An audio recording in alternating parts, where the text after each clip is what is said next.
Welcome back inside the Inside Line IndyCar podcast presented by IndyStar. And there's nothing to talk about this week. It was a boring race. Nothing happened. No, the Papayas made all the moves, all the headlines, locked out the front row, went 1-2, and shake up the IndyCar landscape in the paddock for who knows how long. It's either going to be, well, I shouldn't say either, but it has the potential to be a big flop, their decisions made this weekend, or it could change the course of Arrow McLaren and its place in IndyCar and it's McLaren Racing's place in just motorsports in general. And so, Zion, you were there. We've been talking about this for weeks. I think it started a few weeks ago when – I say a few weeks, but the reality is I don't even remember the specific timestamps of when all this stuff came in, but it was Felix Rosenqvist is leaving MSR. And then eventually Scott Dixon might be leaving Chip Ganassi Racing, the place where his name is synonymous, Hall of Fame career, arguably the IndyCar GOAT. Several have said that, I think, in lieu of what's happened in the past week or so. So, those rumors start happening, and then eventually Ganassi confirms, yes, he's leaving. And that kind of builds into the start of the weekend at Mid-Ohio. And then it's like, okay, Lundgaard's not going to be back. Siegel hasn't been told anything, but he's not going to be back. And then we get to Monday morning, and we get the Will Buxton tweet, which sends the F1 paddock into a frenzy. Because it's the same language he used when Lewis Hamilton left Mercedes for Ferrari. And it turns out it was just the confirmation of what was long rumored. I used the phrase worst kept secret to a friend when he was freaking out over the news. And we sit here on Tuesday recording this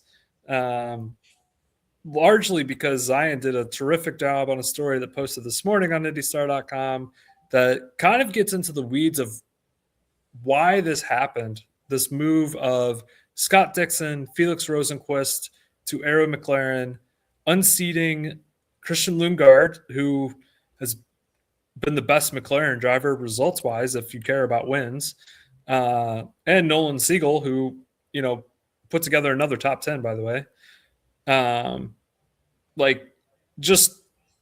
It's interesting because, I felt like we knew about this and we knew it was coming, and it's like you see where the train is going. But now that it's here and the gravity of it is sitting with you and it kind of hits you, it's like, okay, let's take a step back because there's a lot to this. Just take us through how this happened, Zion. Yeah, it's been in the works, I would say, on all ends since quite literally the morning after the Indy 500.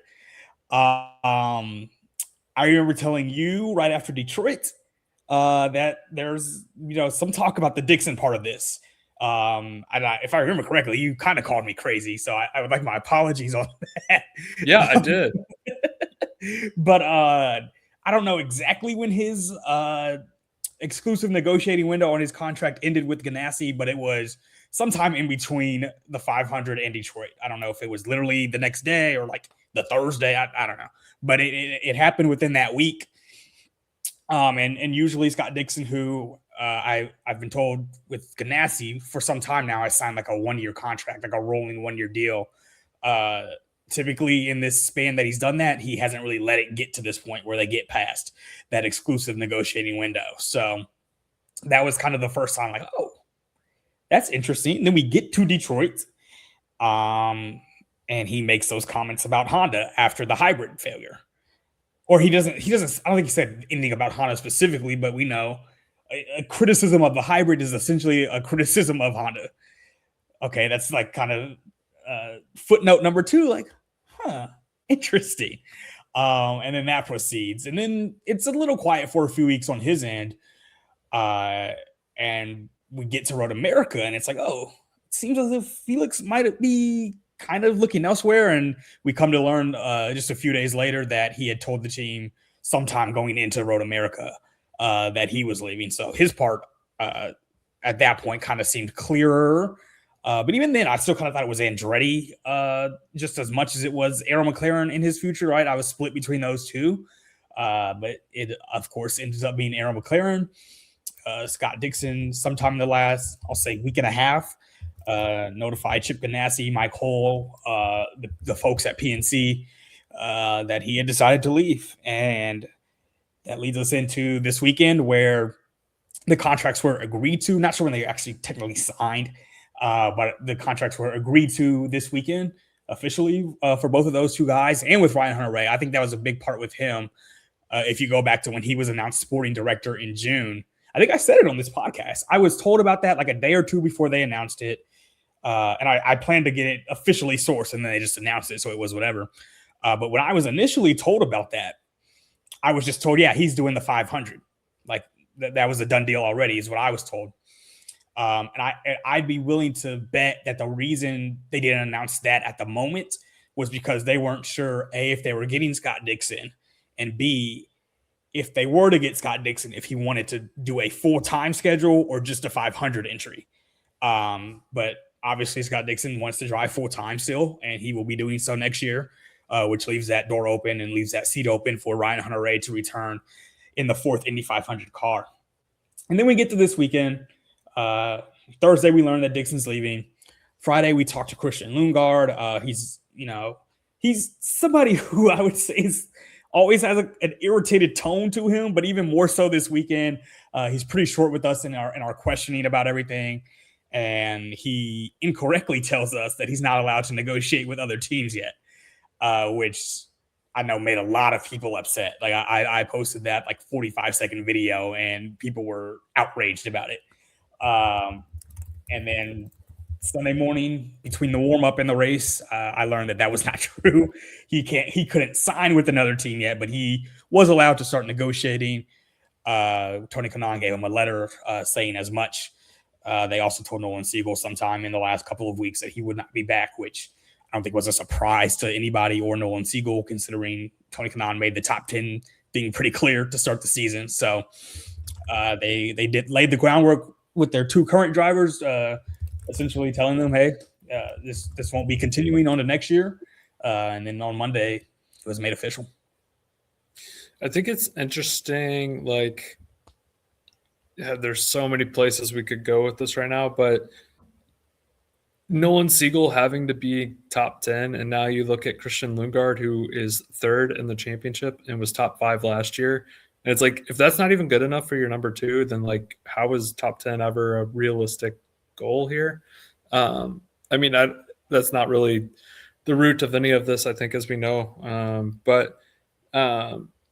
Like, I think I want to talk about Christian for a second, because obviously I wasn't there. I was at home and was watching and listening.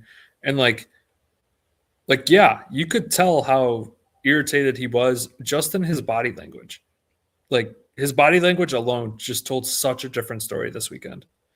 And I think you saw that on the podium. I think you saw that when he was talking to Kevin Lee, knowing he was going to be asked about that for like the 500th time. And yeah, I think you even saw it in like his pit box at times when I believe it was his girlfriend was there, or they were walking alongside the track, and like you could just see the disgust almost of everything that was playing out in front of him.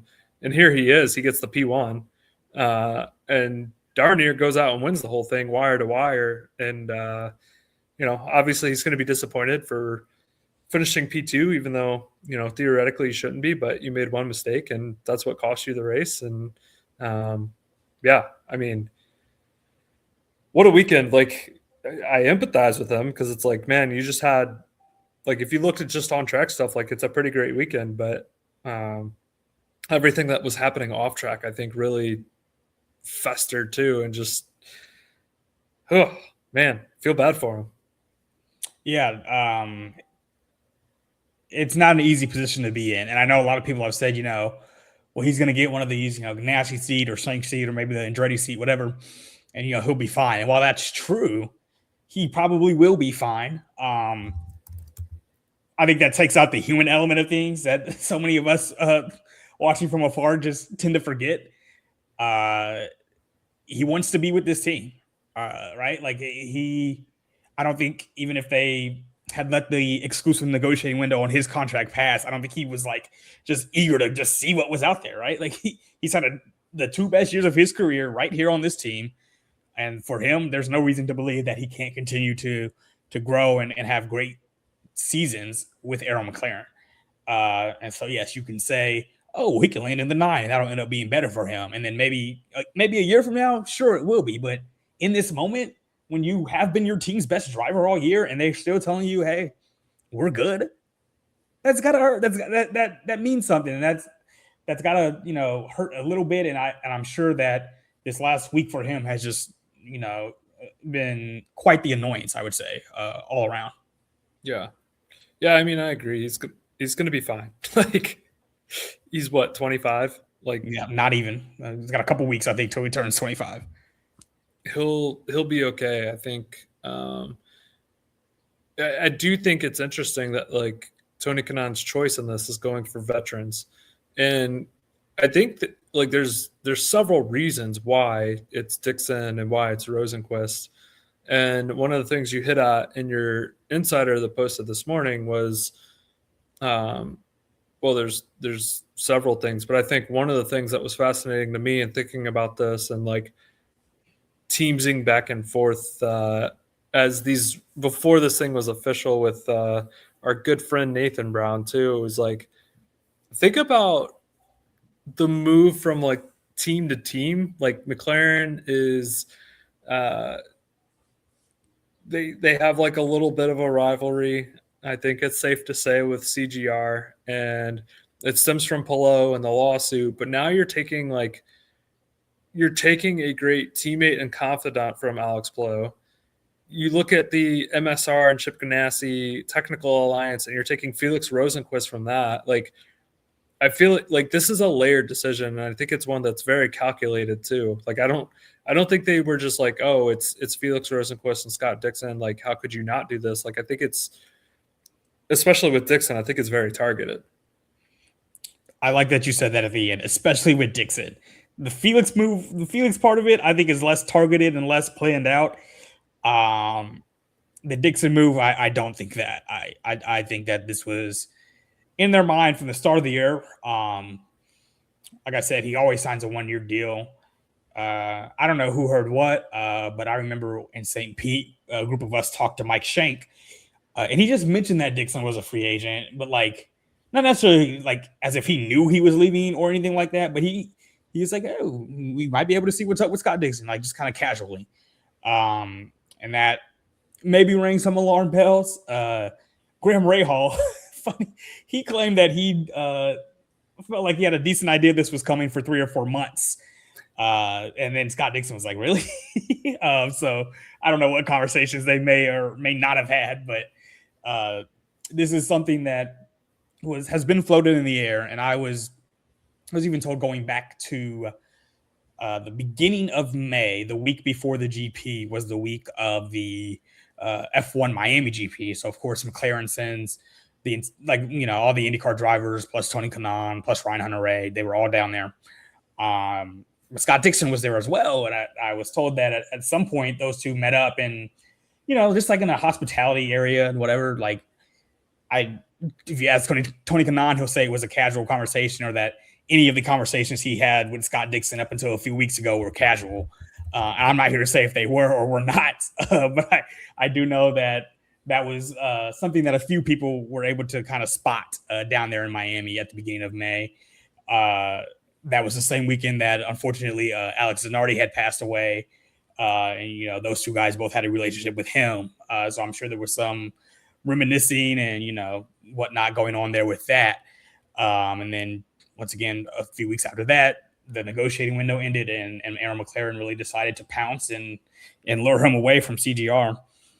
And so, yeah, between Dixon's technical expertise, that was a big part of it, and just the chemistry of it all that Tony Kanaan expects to have now with that 3-driver lineup. We know, I feel like it's been, hit on the head, the relationship that Pato and Felix have, right? The being his best man and this and that. And I remember when they were 1 and 2 for the 500 for whatever it was, like 15, 20 laps. And that was like all they could say for that entire stretch of time during the 500. So we know about that. Pato and Scott Dixon have been solid friends for a while. As I wrote in that insider piece, like as good as friends as you could probably be on those two teams that are bitter rivals. I remember the 2024 Indy 500 when Joseph Newgarden passed Pato on the last lap in turn 3. And, you know, those of you who've seen the IndyCar like press conference style, they'll put number 2 and number 3 up there together. So, and Scott Dixon finished 3rd in that race. So Dixon's there. He's doing about 5 to 10 minutes before Pato even shows up. Pato, you know, similar to David and Lucas this year, you can like see the remnants of the tears on his face and everything. And Scott Dixon in the middle of questions, like pats him on the shoulder and is like, there's nothing you could have done, blah, blah, blah. Just like stuff like that, showing, hey, these two, despite being, you know, almost 20 years apart in age, they care about each other. They have some sort of pre-established relationship. And so you put all 3 of those guys together. Of course, Dixon and Felix are familiar with each other from their time at Ganassi together. And you have a lineup of guys that not only has a lot of accomplishments, but they seem to really get along in a way that, frankly, Pato O'Ward, Christian Lundgaard, and Nolan Siegel don't get along. Yeah, I think chemistry is important. Like, I brought this up, I think it was even last week on the pod. Like, we've been to that new facility on the west side of town where, like, it is just a massive, beautiful space where it's full with, like, a break room where you can go and get whatever type of espresso or whatever you want, and full gym that is gorgeous, and they were still adding to it as we were touring it.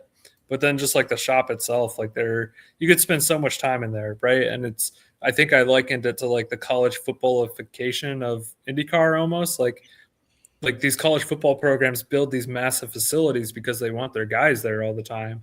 I feel like I don't know that anybody at McLaren would say that they want these guys there all the time, but like clearly you have everything you need there. So like, you know, I think that there's, even if it wasn't like a spoken part of this facility, like I think it's just naturally part of building that type of venue. I do think like, man, there's just so much that's fascinating about this, but I do think like there's something to that chemistry. Like you're sharing data, and it's not like F1 where it's like you have one pit crew. Like you're all different, you know, and you're all out there competing, and you're competing against each other, but you're sharing data, and you're, you know, trying out different strategies. And it's not like Lando Norris and Oscar Piastri can go out on 2 different strategies for the betterment of the team. Like you guys are all trying to beat each other too. And so I think the chemistry part that Tony Kanaan talked about, and you quoted in your story today, but also like the camaraderie and like that competitiveness, but also the willingness to share that Alex Palou brought up when talking about Scott Dixon was just like to me, those were the 2 highlights of the story. Were just like, this is about way more than just bringing in a Scott Dixon who some out there calling a has-been because he's only won 1 race in 39 starts or something like that. And like, yes, he's put his best days behind him. I think like he still has a lot to offer. He's still been very competitive in this series. Like there's no doubt about that. But like I said earlier, like there's so many layers to this. Yeah. Before I get to that point, I do want to backtrack too. I'm glad you mentioned their shop. I think this was part of Felix Rosenqvist's decision. I mentioned it the day after the 500 or 2 days after the 500 when we podcasted. He lives in Indianapolis. Myers Tank Racing allows him to live in Indianapolis. But at the same time, when he has to go to the shop, he does have to travel to Ohio and do that 4-hour drive, which, you know, maybe for the last couple of years was fine with him. It was whatever. But now he has a family at home with his wife and his daughter. His daughter, who he admits he hasn't seen all that much of because of not being able to go home after the 500, really. And then, you know, the schedule, 2 straight races after the 500. And now it's been every other week. Like these things, I think, play at least some factor into that decision. Yeah. Quality of life matters. Yeah. And he He didn't say that it did when we talked to him on Thursday. That was I asked about that specifically, not about location necessarily, but just about just how the way your life has changed on the personal side influenced his decisions. And he was hesitant to draw a direct line between the two. But with my own speculation, I feel like there is if maybe it's not a straight line, but a bit of a line between him making this decision and the way his life has changed away from the track.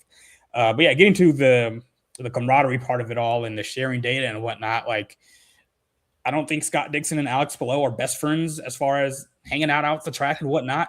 But Scott Dixon, from the moment Alex Palou got there, and the same way when it was like Felix or Marcus Ericsson or even Kevin Simpson, he has shared. And he has done his best to mentor and really help these other younger drivers grow. Obviously, Palou just took advantage of it the best or the most and became the best of all of those guys I just mentioned.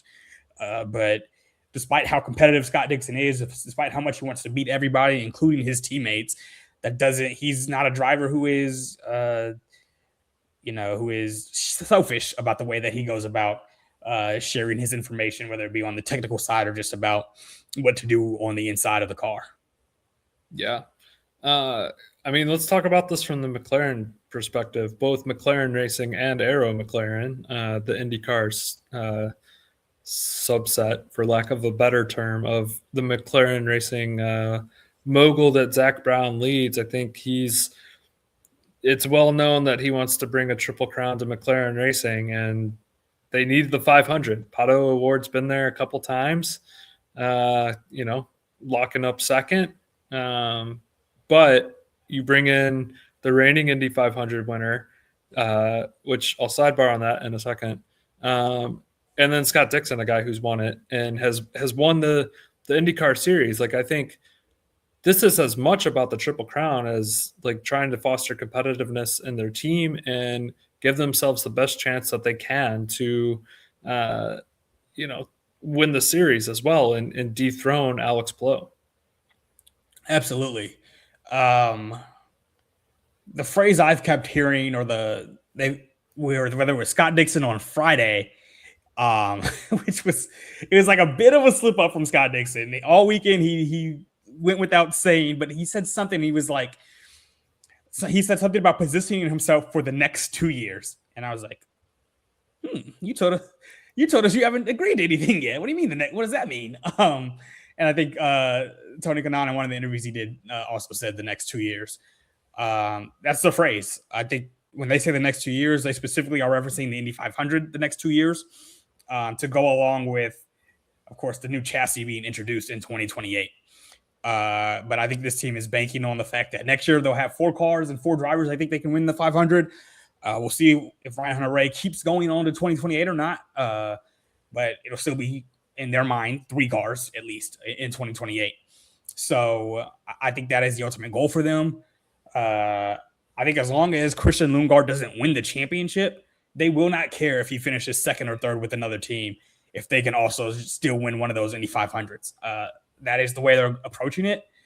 As I noted in that story, Christian Lundgaard is heading toward year 4 of finishing higher in the championship than Felix Rosenqvist. And that means nothing to them, obviously, by the choice that they made, because Felix was able to win the 500, and Felix had a couple of top 5 finishes in the 500 even before this year.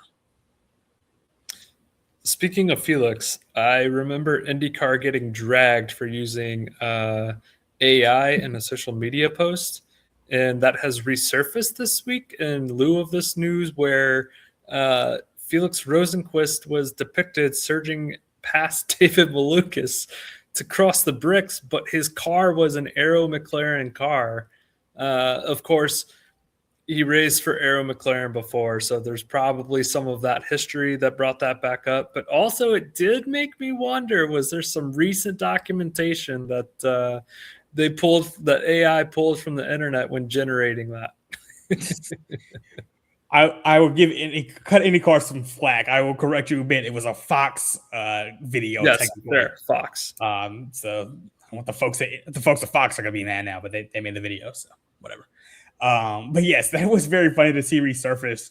and just be like, oh, it was still like weird. Like the car number was like number 11 or something. I remember in that video, which is not a number. I think that was Catherine Legg's number for HMD and HA Foyt, but it's not a full-time number. It was just a really weird. I don't know how that graphic came up, but maybe the robots, maybe the computers knew something we didn't.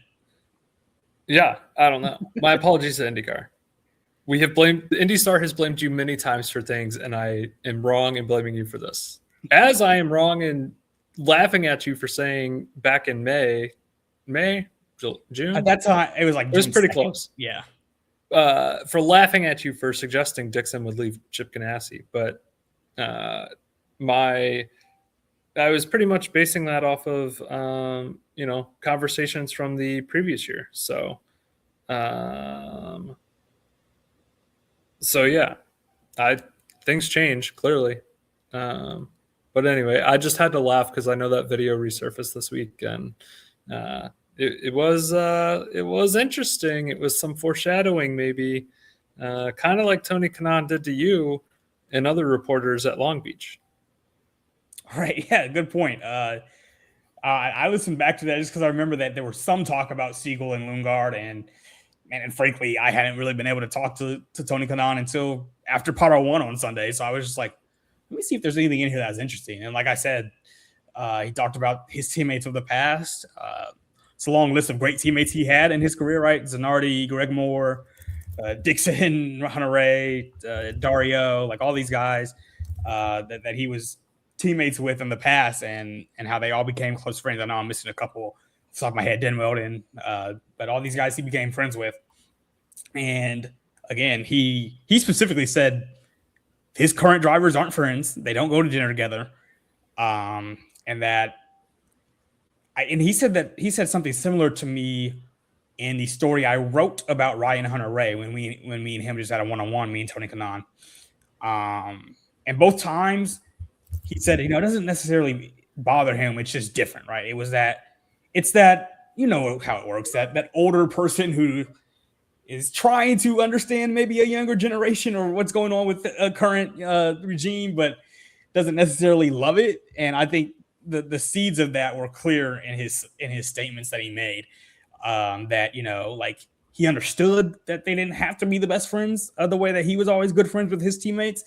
But it became clearer and clearer, and this decision makes it evident that he doesn't like the fact that those three guys aren't super close. It's kind of like us. You hate me, yet you still talk to me once a week. Exactly. I'm the Christian Lundgaard to your Pato award. Oh, I don't know about that. You're the face of this franchise. I'm just here, existing.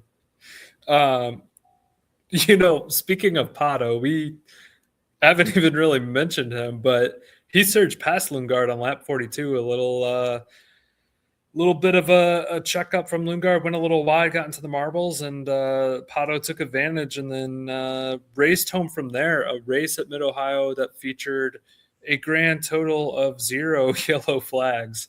And that was kind of really the only drama in the race. Like it never really, like we always think it's such a great track, and it is. I'm not saying it's not, but like it's always such an action-packed race, and this one just wasn't. And I don't know. I mean, it would have been hard to top like all the drama of the weekend. I say drama like it's a bad thing, but like that's just kind of what all this is with silly season. And yeah, I mean, it was poetic in a way that as Arrow McLaren was in the final stages of putting this all together and announcing it on Monday like they did, that it was the driver they're trying to build around, Pato O'Ward, who surged ahead of the guy that they're letting walk elsewhere to win that race. Yeah, and I'm sure a decent part of them is glad that Pato was able to pass Christian for the lead. I mean, they're still catching a decent amount of flack for this decision online, which is, I think they all knew was coming. But I think it would be, 2 or 3 times worse had Christian Lundgaard held on to the lead and essentially went wire to wire and won his 3rd race of the season. And I believe, he'd be over Kyle Croak now too in the standing. So he would be 2nd right now in the championship had he held on there. But impressive stuff from Pato. First of all, I want to applaud both of us too. I picked Pato to win. You picked Christian to win. Like we were there. We got it. So yeah, those cars are really good. They've been good on the road courses all year. You look at Pato, and specifically, you look back to the Indy GP. He would have probably been top 5 to top 7 in that one if Felix doesn't dump him on that first lap. Funny enough, Felix, that crash took Pato and Scott Dixon out of contention to win that race right away on the first lap. For 2 months later now, everybody be teammates yet again. But it was definitely a relief for Pato to finally get on the podium and to do it with a win. With all the stuff he's complained about this year, whether it be bad luck like he felt like it was a couple weeks ago at Road America. He's got a few new pit crew members that he hasn't always been the most satisfied with. We've heard a couple of comments about the car, specifically at the 500 and the week after that too in Detroit. So for him to have a weekend where kind of everything went his way, including the small mistake that Christian Lundgaard made, was definitely rewarding for him, and shows that it was so funny that Pato made a comment. He was like, I know I'm not getting worse at driving, which I thought that was funny because it's like, look, I respect it. Like Alex Palou, for example, is somebody who, you know, I don't want to say doesn't ever blame anybody else, but he typically, if there is a mistake that's beyond him, he'll, you know, kind of shield his team, maybe I should say, in that way. Whereas Pato, we've seen these interviews after every race, like he's been vocal about what he felt like the issue was or is. And this weekend, there were truly no issues for him. Fast in just about every session, and then qualifying second and winning the race. Yeah, and I think like the interesting thing is, like, yes, Christian's been better this season than Pato, and like as I was thinking about this, like over the weekend, I was just like, you know, you have to build around Pato and protect him. Like, I don't know if that was ever a question, but like it's a business decision. Like, he's the most popular driver in the series. Like, you can't not build her. That would be like the Fever letting Caitlin Clark walk for nothing, you know? Like, it's just not going to happen. And so, yeah, I'm sure that I don't know who the result was most meaningful for. Like, do you think it was more meaningful for Pato that he's just like kind of caught up in all this? Again, not in a bad way, but like there's all this news about his team and his future drivers and his current ones, and like he's still just like having to go out there and work? Or do you think like Arrow McLaren is like more like, oh, thank goodness he won, like maybe that'll take off some of the heat, which I don't think it will. Like, if I'm being fully honest, like I think the pressure is going to be on Arrow McLaren even more now. Yeah, well, I like that question. I think it's more meaningful for Arrow McLaren, just because there's a bit of that taking off the heat. I think that's only a small part of it, because they do get to, you know, kind of prop him up as their guy again. They posted the picture today. You remember, you talked about the shop that we went to. Remember the wall with all the wins they have? Oh, yeah. And so they got to update the wall. I don't know if they did it all at once with Christian's 2 wins or if they have been doing it, you know, as it goes, but they got to put Pato's name back on that wall, which, by the way, only says Pato Award and Christian Lundgaard since they've come back to the series, right? It was all those Johnny Rutherford wins in the 70s. And until this year, it was only Pato's name after Johnny Rutherford's. So now it has 3 total names between the 3 of them. And for them, I think it's a big deal. I think a part of this entire discussion is them trying to keep Pato Award around. Unless they have signed an extension with him that nobody has heard about, we know that his contract is up next year.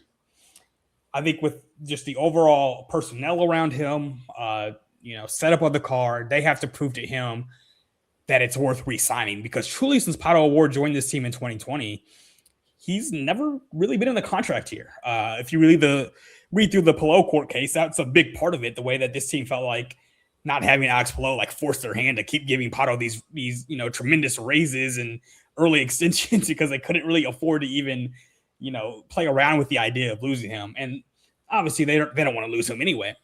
But going into next year, if he hasn't signed a new contract, I think this team does have to prove some things to him that it's worth sticking around. This is just my speculation, nothing I've been told, but I'd be willing to bet that the reason we haven't heard Team Penske's name in really anything this year, and not even, you know, in the slightest, it's because they're fine keeping their 3 guys for now with a potential of loading up a pitch to Pato Award. I don't know what that would mean. I don't know what that would lead to, but I think that's kind of far down the line and in the background, but it's there. And so I think by trying to prove that they have the right stuff around him, just from the car and personnel, trying to prove that they can get better as a team long term and put the right 2 drivers around him in his friends and Felix Rosenqvist and Scott Dixon, putting that all together, I think this weekend meant more on the Arrow McLaren side of things, that they were able to kind of ease the tension that has existed between them and Pato over the last 2 months, let's call it. I do wonder, like, they have to keep Nolan and Christian up in that 3-driver decal on that left wall as you walk in. They have to keep that up through the end of the year, right? I would assume so. I mean, those guys are still going into the shop. So, like, if they just, I don't know, I feel like that'd be weird if they put Felix and Scott up there already. I don't know. Just a random thought I had as you were bringing up the shop again. I was like, oh, yeah, I wonder. Pretty impressive. If I don't even know. Do they just like welcome anybody in there? I'm not sure, but pretty impressive if you get the opportunity to go. And clearly a big shakeup in the IndyCar paddock. Meyer-Shank Racing has a seat to fill. They did ink Marcus Armstrong to an extension, which you did not like the timing for personal reasons, but that's as we joked before the show, like, welcome to life being a journalist, as I was also, lamenting how we pushed this podcast. I pushed this podcast back like 45 minutes because stories just kept coming up. So, but anyway, Meyer-Shank Racing keeping Marcus Armstrong around, has a seat to fill. We believe that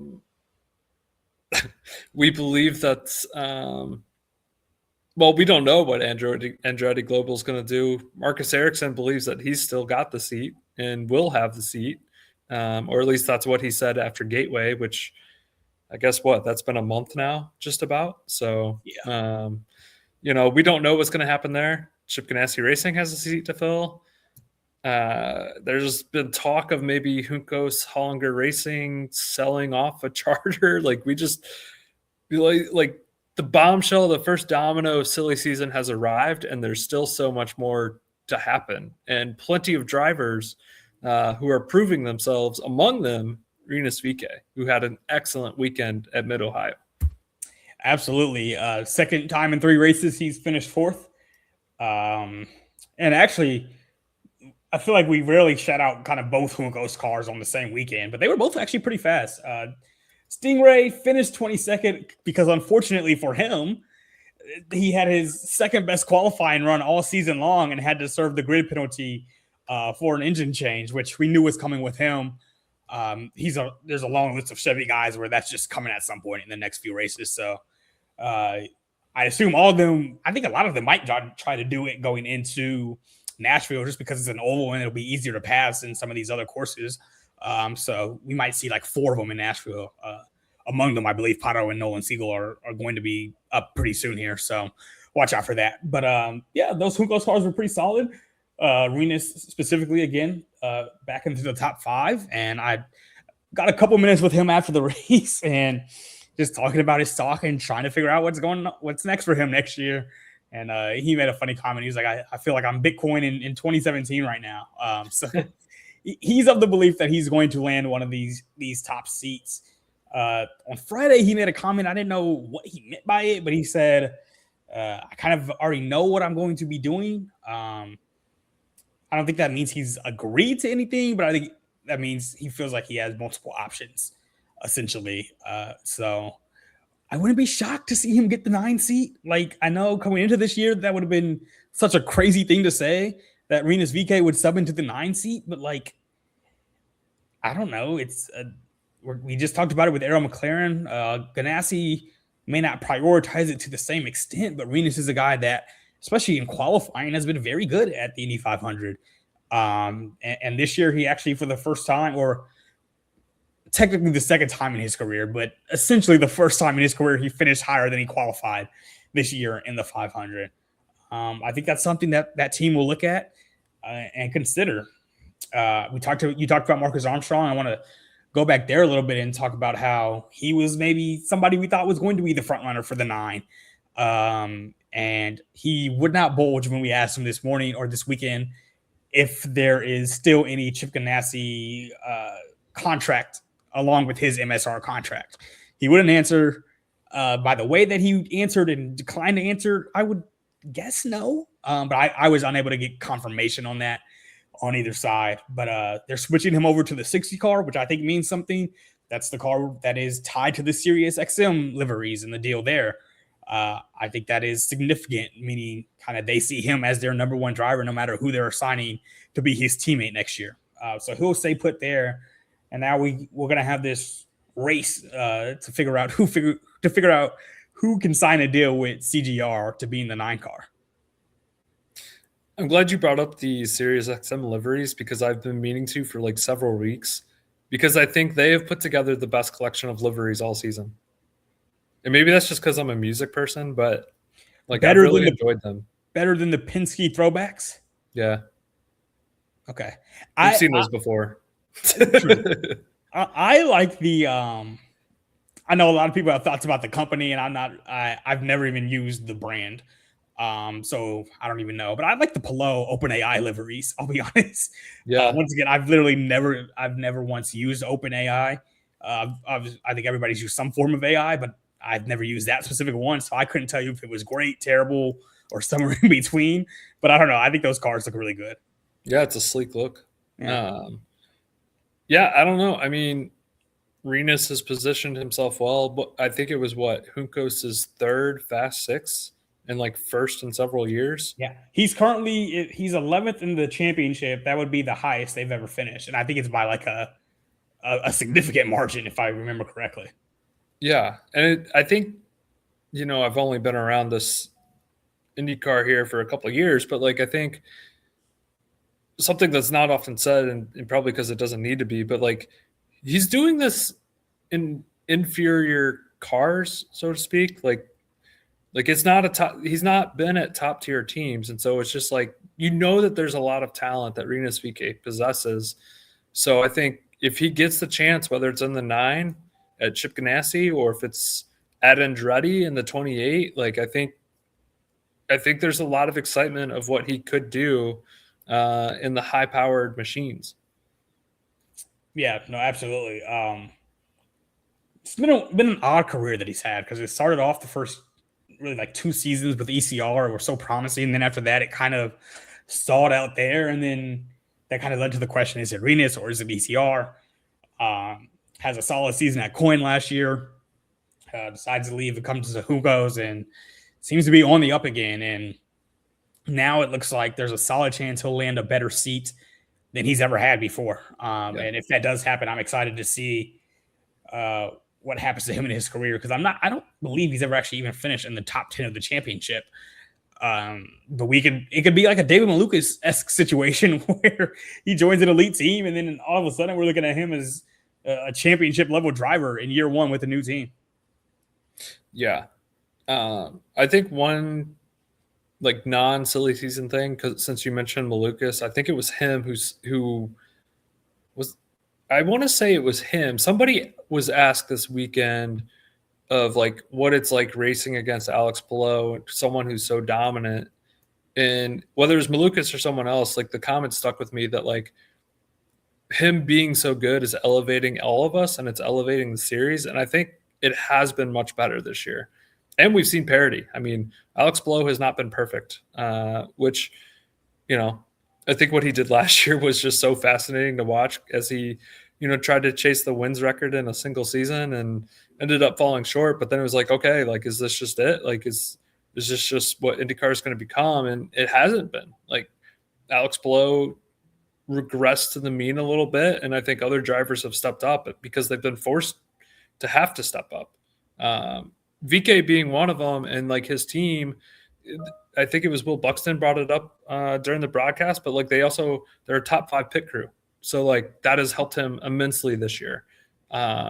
So I think where we're at is fascinating, especially with the silly season talk, because everybody is upping their game.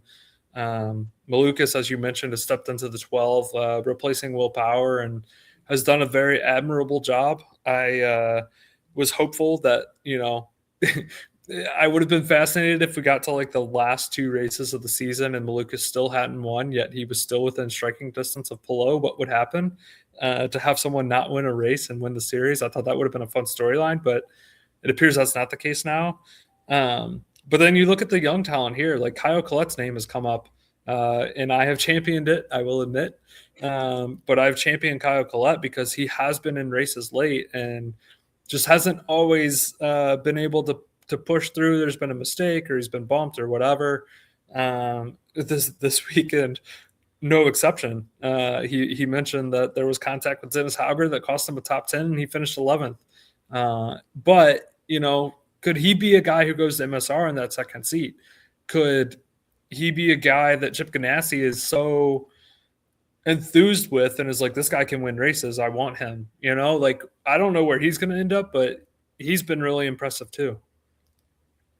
Right. And I saw Mike Schenk make a comment, I believe, to Fox 59 this weekend about how he's going to kind of be looking also at 500 oval performances and making that decision, which to me, again, screams Kyle Collette or Rinus VeeKay. Like that could be a part of the calculus there. But yeah, like you said, there's a lot of, really solid talent. And, there's only a handful of guys that right now, really, it's like you look at the standings and Stingray Robb and Mick Schumacher are the only 2 that you would say you would maybe be surprised if they finish in the top 10 in a race.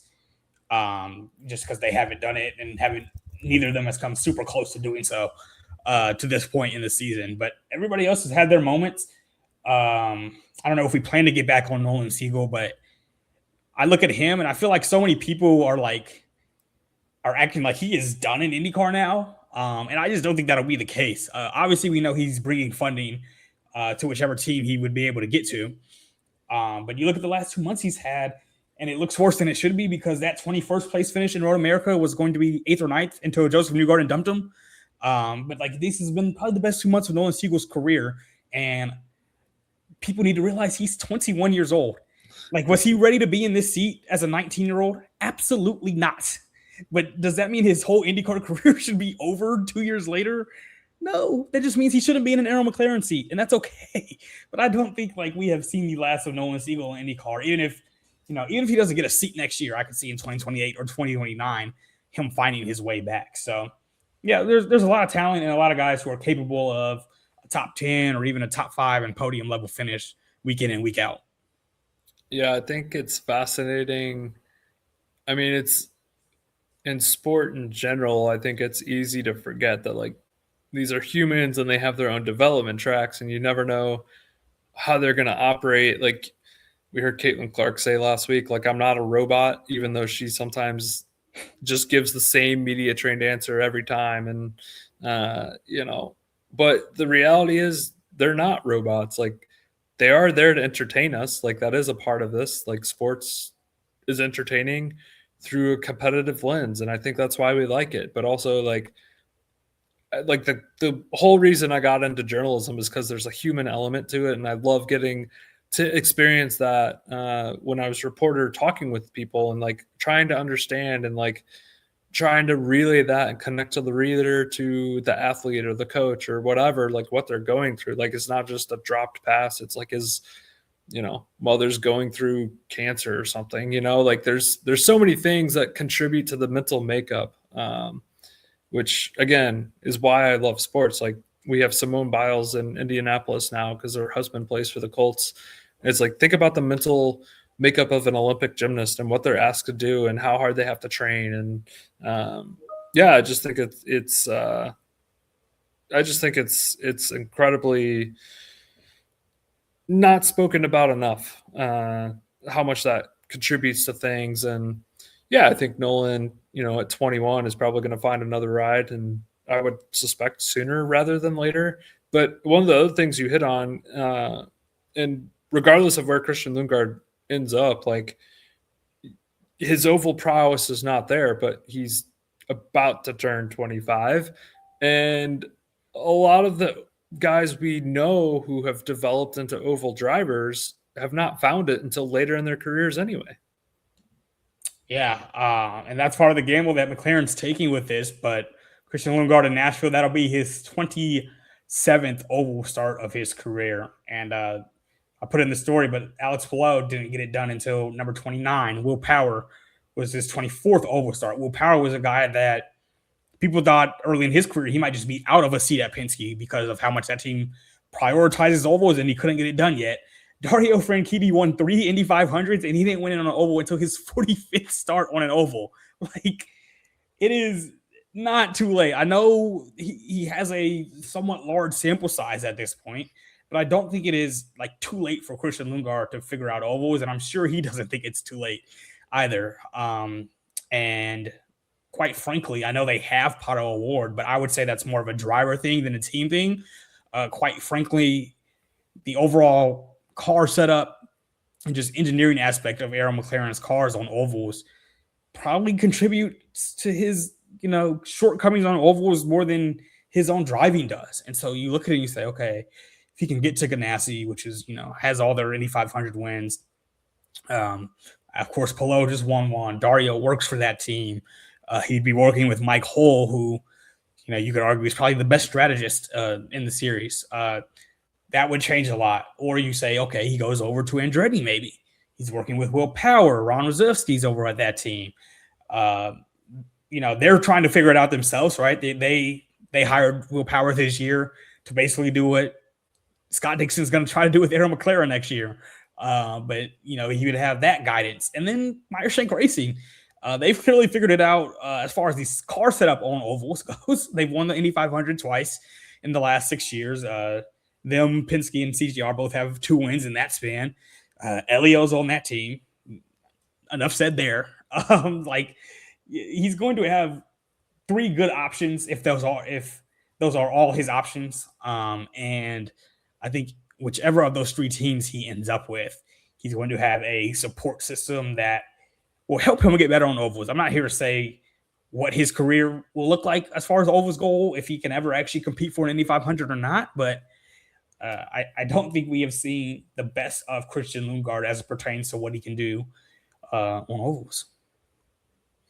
You said something that I guess I never put 2 and 2 together. But if Arrow McLaren is here gearing up to win the 500, in the popular phrase, the next 2 years or whatever, and that's what Penske also does is. They gear up for the 500 every year. Can Arrow McLaren become that level of Penske where they're, competing for the 500 every year, but also, I guess a little less so the past couple of years, but competing for IndyCar championships? That's the goal. The 500 is the goal first. You look at last year, Pato Award finished second in the championship. But he was almost 200 points behind Alex Palou. It's sure, he finished second, but his second is equivalent to whoever's 7th or 8th right now. Or probably even further away right now from Alex Palou. So you look at that, and I think they feel like they're further away on that front than they are the Indy 500 front. There is, people have said it quietly, but there is this belief in the paddock that really right now and next year, there's almost no point in, trying to quote unquote beat Alex Palou in the championship.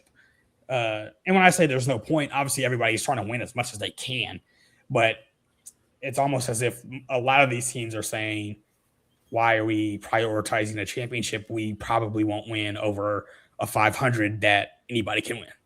And so that'll maybe reset in 2028 with the new car. I know a lot of teams are hoping it resets when the new car comes in 2028, but the championship race is closer this year, as you mentioned, but it still feels like he'll win it. We'll see. He has to do 3 more ovals here that maybe will set him back. We'll see, but I would still place my money on Alex Palou to win this year's championship and next year's as well. And so the real question is, can somebody outdo him in the Indy 500 over the next year or 2 as well? And that is what a lot of teams seem to be prioritizing.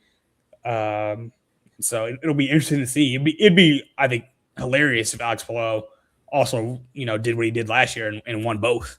But there's no guarantee, because even as we saw this year, he was great in practice and everything, won the pole, and then it can be something so minor like an assembly error, whatever happened with his wing that caused the penalty, that also caused him to be slower in the race.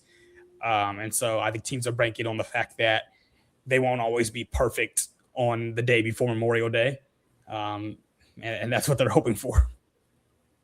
Of course, I said that Penske hasn't really competed for the series championship lately, but if I'm not mistaken, isn't Will Power the last one to win it? That wasn't Alex Palou. So, like, yes, maybe Arrow McLaren can rise to that level. But no, you make a great point. I think like the new car coming in 2028 certainly changes, I think, the dynamics, like maybe some cost saving by teams. Not that they're saving like tons of money, but like you have to look at the ROI and the resources you're investing, and how much does that championship mean, and how much do you need to push for to get there? Like, what is the gap? And whereas you essentially have not like a hard reset, but like a pretty decent sized reset in 2028 when you have all new engines and materials to work with the new car. Like, yeah, that's probably where you should be spending your money and your time and your resources. For sure.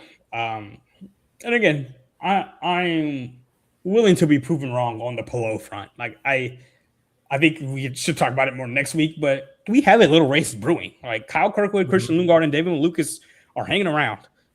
So I think we should talk about that eventually, but I'm not super hopeful that he'll be caught, but it'd be interesting to see if he was. For the record, 14 drivers are within 195 points of Alex Palou, but only 5 are within 100. So he's got a 56-point lead on Kyle Kirkwood, and then 65 points on Christian Lundgaard and 66 on David Malukas. And then our race winner, Pato O'Ward's in 5th, 94 points back. So still plenty to race for when they head to Nashville, which is going to be after the World Cup final. And so I think one of the interesting dynamics of that race is that could be 40 something, I think, is like the scheduled start time. But like, the scheduled start time is after the World. Like, it is not set in stone start time, basically. Right. Cause like if they go to extra time, like you're not starting the race. So, not till that's over. So I think it's going to be fascinating, especially after how they piggybacked. Oh my goodness, what race was it? It wasn't Mid-Ohio. Road America? Yeah, Road America. Like, there was the 27 minutes between the end of the match and the green flag actually dropping. So I'm curious to see like how all that comes about. But obviously, a magnificent opportunity for IndyCar to attract a lot of new viewers, and there's certainly plenty of storylines to follow now. Yeah, and by the way, you mentioned the 5 drivers within whatever you said, 100 points of Palou. Joseph Newgarden in 6th. I will applaud him. Like, it's evident he's not going to win any of these rotor street course races for the rest of the season.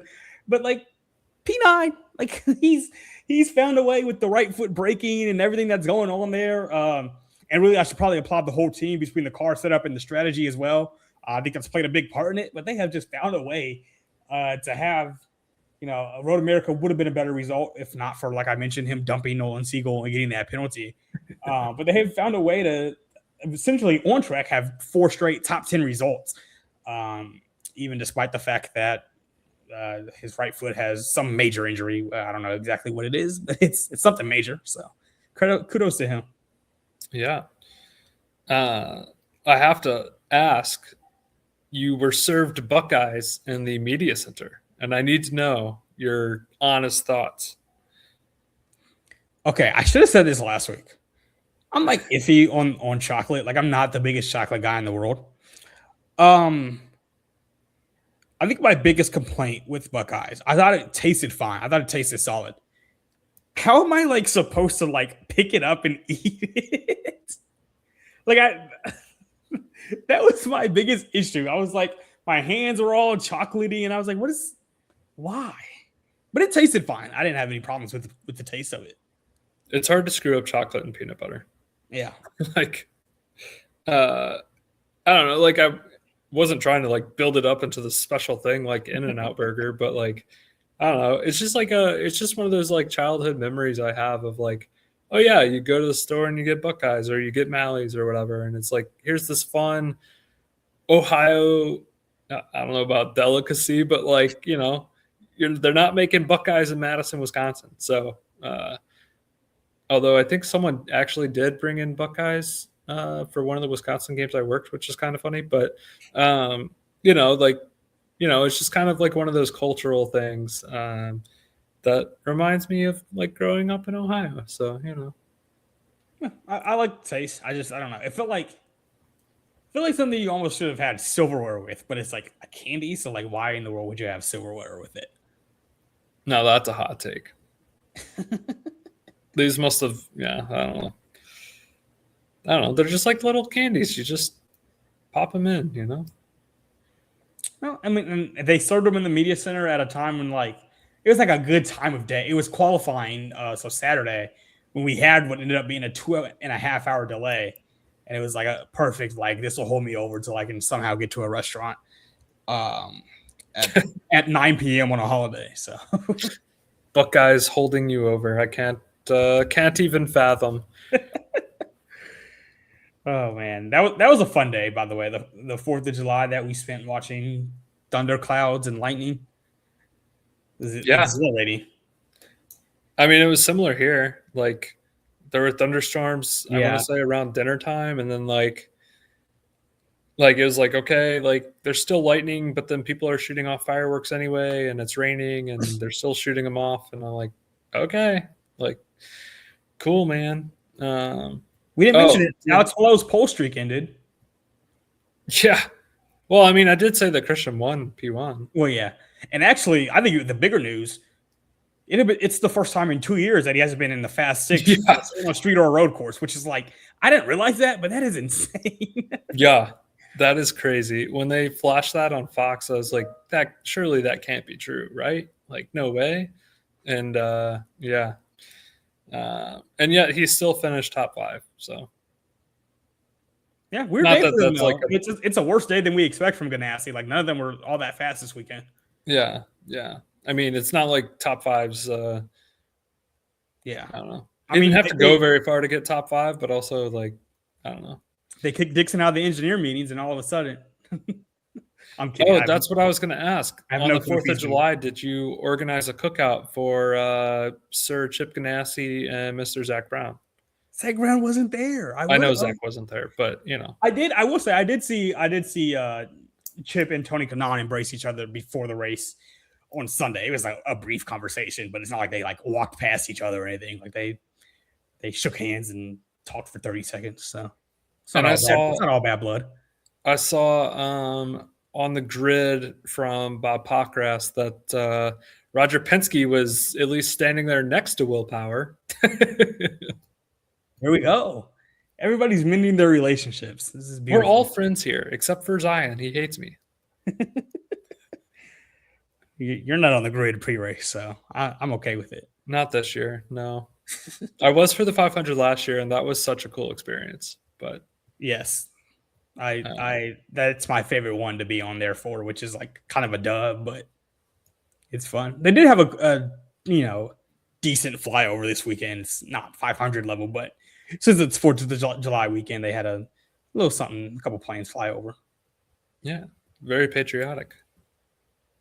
Indeed. And you had Buckeyes, America's finest candy. What are the fireworks rules in Ohio? Do you know? I think they're only allowed to shoot them off the day before. I have no idea. I haven't lived in Ohio since I was in 9th grade, so it's been a minute. But I am wearing my throwback Jacobs Field shirt right now, since they no longer call it Jacobs Field. You know, I feel like they definitely had 4th of July fireworks when I was there. You know what? I heard some on Saturday. I think I just saw and heard more on Friday night for some reason. Probably because of the weather. Maybe the ground was too wet. Maybe. It stormed as I was getting out of there. Like it was on Sunday night. It was pretty bad, but it didn't happen during the race. So whatever. For which we are grateful, I think. Yeah. That was the big, when we woke up on Sunday, it was like, will there be lightning? Like, will we get through this race and everything? And then by the time the race started, it was all sunshine, right? You saw Scott McLaughlin got out the car. His cool suit failed. I think he said on lap 3. Yeah. And he looked exhausted. Fox did a really good job. They showed the shot of Graham Rahal. Yeah. With the visor open and like he was like trying to blow the wind in on the straightaways. Like it was definitely a hot weekend, and Sunday was supposed to be the cool-ish day because of the rain, but it didn't actually come, and it was, I think, a few degrees warmer than we all expected. Yeah, and the humidity has still just been like insane. But hey, man, that's a Midwest summer for you, for sure. Cool. Well, I got nothing else. We've covered a ton of ground. Yeah, I think next week we can talk more about any updates on who's filling out these seats, but I think we've covered a lot. I'm excited to watch this Arrow McLaren, whatever happens next year. If it's a train wreck, it'll be fun. If it's great, it'll be fun. I'm excited to see like how the rest of the season goes, with particularly like Dixon at Ganassi and Lundgaard and Siegel at Arrow McLaren. No offense, Fro, I don't really care what you do at MSR. Like you've already delivered MSR like the best thing you could. So right. Yeah. But like the next few months are going to be so awkward. Yeah. Definitely excited to hear, or intrigued to hear, from Christian Lundgaard in Nashville, now that it is completely all out there and not like, halfway out there as it was this weekend. Yeah. Hoping that we get a presser. I think that's still kind of 50-50 right now. I don't know the F1 schedule. I would hope that Zach Brown's at Nashville because he hasn't been to a race since the 500. So nobody's really had the chance to catch up with him in person. So, they have the Belgian GP that weekend. So he will probably be there. But maybe not. I don't know. Maybe he can be like Infantino and just show up at both races.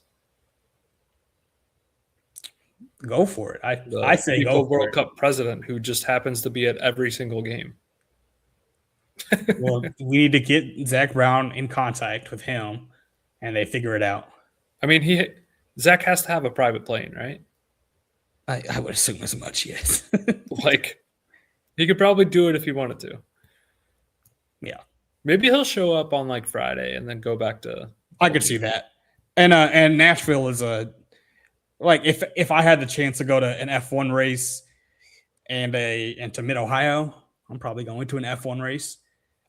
Just talking about the scenery of the places, not necessarily the actual racing, but just like to go. No offense to Lexington, Ohio, but it's nothing special. So I understand his choices for not being here this weekend.